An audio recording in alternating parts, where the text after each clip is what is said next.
NPR, since we mentioned that, they've been running stories, I've been following this, that are very critical of journalists. Bob Collins has been particularly abrasive, calling citizen journalists, quote, Kinko's journalists, and, quote, posers, and he's been defending the police when they were criticized for arresting independent media people. What's your take on this? Is Collins threatened by the bloggers, or is he always this abrasive, or is he an anomaly at NPR? I've been doing media work for a long, long time out here in Minnesota. And let me tell you what the local activists out here call NPR. They call it Minnesota Pentagon Radio.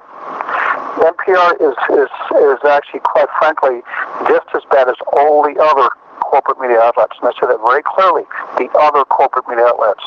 NPR is just one more branch of the corporate media. They are better greenwashed. That's all. NPR is actually getting a lot of funding from UBS, which is a Swiss banking system, and that'll tell you exactly where their priorities lie. Sadly, NPR is so far from Wisconsin Public Radio. Wisconsin Public Radio is a fine example of actual, public media access and public media, whereas NPR is, quite frankly, just another corporate media shell. And I have journalists who I know personally who have worked at NPR who talk about that. NPR very deliberately tries to create a image of being homespun and local and does a bunch of home get all together, and they say that it is an image that they create very deliberately. And that anybody who works from inside NPR knows that it's just a corporate version of greenwashing.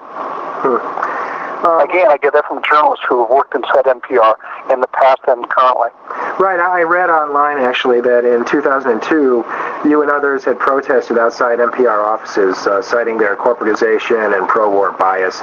And you indicated that some of the reporters actually agreed with you once you explained your position. Oh, absolutely. One of the other many issues surrounding media and the RNC is the revelation that NPR reporter Tim Nelson accepted the offer of the St. Paul Police Department to become an embedded reporter. So I contacted NPR news director Bill Wareham on this issue, but he declined to comment. Instead, he directed me to the NPR blog where he had posted a comment in which he defended what he called the ride-along and the embargo agreement with the police. He described this as a standard practice of, quote, good journalists. What's your opinion about reporters who allow themselves to be embedded with the police in order to get access to things that other reporters might be arrested trying to get access to? Well, I'll tell you what, let me put it this way.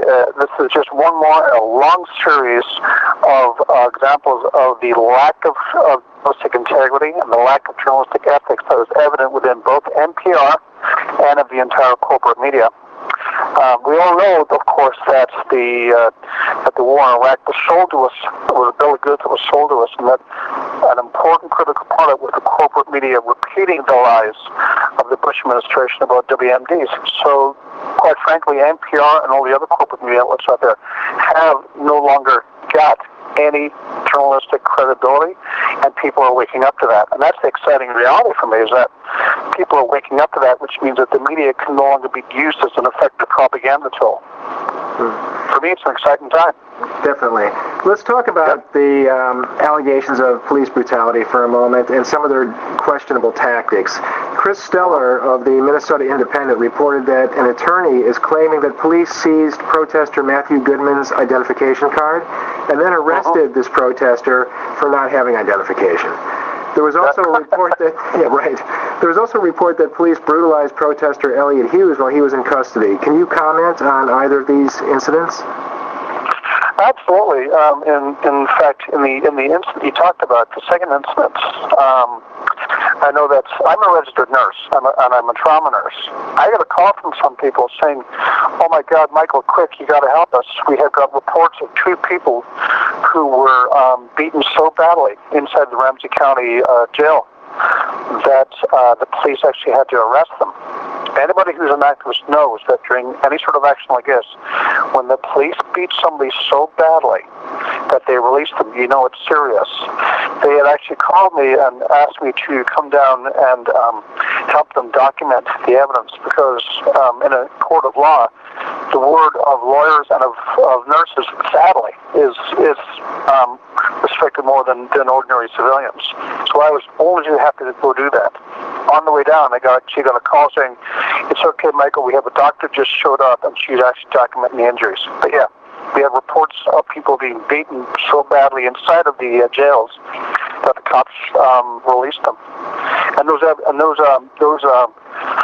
those beatings were indeed documented, and we will be hearing about this in the future in the court of law.